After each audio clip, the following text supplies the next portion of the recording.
अब इस आधुनिक काल में जितने भी भारतीयों ने कमाल किया है, हर एक भारतीय के पीछे वेस्टर्न एजुकेशन का बहुत बड़ा रोल है। ऐसा नहीं है कि वही लोग सबसे बुद्धिमान थे। हमारे यहाँ आज भी आप देखेंगे 21वीं सदी के तीसरे दशक में जब बच्चा छोटा सा होता है तो माँ उस बच्चे के गाल पे एक काली सी बिंदिया लगाती है, उसे नजर न लग जाए। जबकि यूरोप इससे मुक्त है। रविंद्रनाथ टैगोर को देखें, डॉक्टर कलाम को देखें, पंडित नेहरू को देख लो। ये जितने भी हैं जिन्होंने बहुत बड़े स्तर पर देश को दान दिया है, as well as doctor Manmohan Singh, तो उन पे वेस्टर्न कल्चर का, वेस्टर्न एजुकेशन का बहुत प्रभाव रहा। जिन्होंने वेस्टर्न थिंकर्स को पढ़ा, उनकी बुद्धि का विस्तार हुआ और उन्होंने नए नए इनोवेशन किए, नई उपलब्धियां हासिल की। आज भी जो बच्चा मज़ारों, मंदिरों, मठों के चक्कर में पड़ेगा वो कुछ नहीं कर पाएगा। ज़्यादा से ज़्यादा कांस्टेबल बन सकता है, और कांस्टेबल वास्तव में कुछ भी नहीं होता। अगर आपको महान बनना है और अपने देश को बहुत ऊपर लेके जाना है तो आपको वेस्टर्न एजुकेशन से इम्प्रेस होना पड़ेगा, उसको अपना आइडियल बनाना पड़ेगा। मैं बिल्कुल इस बात में विश्वास नहीं रखता कि हिंदी पढ़ो। आपकी ज़रूरत है माँ के पेट से पैदा हुए जब आप एक फैमिली मेंबर बने, आपको हिंदी आ गया। मराठी पढ़ो, मैं इस बात का समर्थन नहीं करता, क्योंकि जो महाराष्ट्र के इलाके में, मराठी इलाके में पैदा हुआ, वो फैमिली मेंबर बना, उसे मराठी आ गया। ऐसे तमिल आ गया। अलग अलग अलग भाषाएं उसको जीवन यापन करने के लिए चाहिए। अलग अलग भाषाएं उसको अपनी सोसाइटी में अस्तित्व बनाने के लिए चाहिए।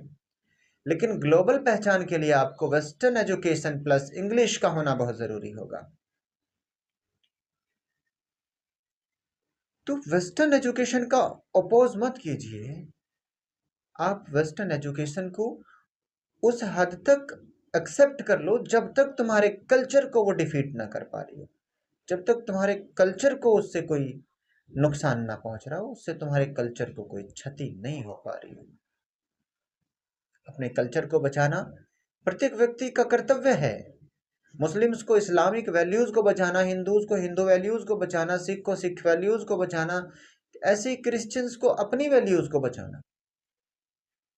परंतु यदि आप अपने राष्ट्र को, अपने गांव को और अपने आप को वैश्विक पहचान देना चाहते हैं तो वास्तव में आपको उस एजुकेशन को फॉलो करना ही होगा जो ग्लोबल पहचान तथा ग्लोबल शक्ति का प्रतीक है। भारत का मैं एकमात्र ऐसा अध्यापक हूं जो बच्चों को पागल बनने की सलाह देता है। बहुत सारे लोग तो कहते हैं ऑक्टोपस सर आप तो मिसगाइड कर रहे हैं बच्चों को। मैं मिसगाइड नहीं कर रहा हूं, मैं बल्कि उन्हें पागल बनने की सलाह इसलिए दे रहा हूं क्योंकि अगर वो पागल बने तो आइंस्टीन बनेंगे, पागल बने तो न्यूटन बनेंगे, पागल बने तो डॉक्टर एपीजे अब्दुल कलाम बनेंगे, पागल बने तो वो अब्राहम लिंकन बनेंगे। लेकिन अगर होशियार बने तो धीरेन्द्र शास्त्री बनेंगे, छांगुर बाबा बनेंगे।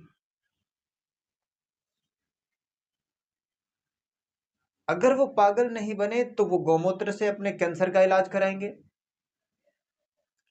वो फूलों की चादर मजार पे चढ़ा के अपनी सक्सेस की प्रार्थना करेंगे ईश्वर से। मैं पागल बनने की सलाह इसलिए देता हूं क्योंकि मैं चाहता हूं कि वो अपने दम पे खड़े हों, अपने राष्ट्र को कुछ बेहतर दें और अपने कौम को, अपने परिवार को और अपने आप को। तो पागल तो बनना होगा।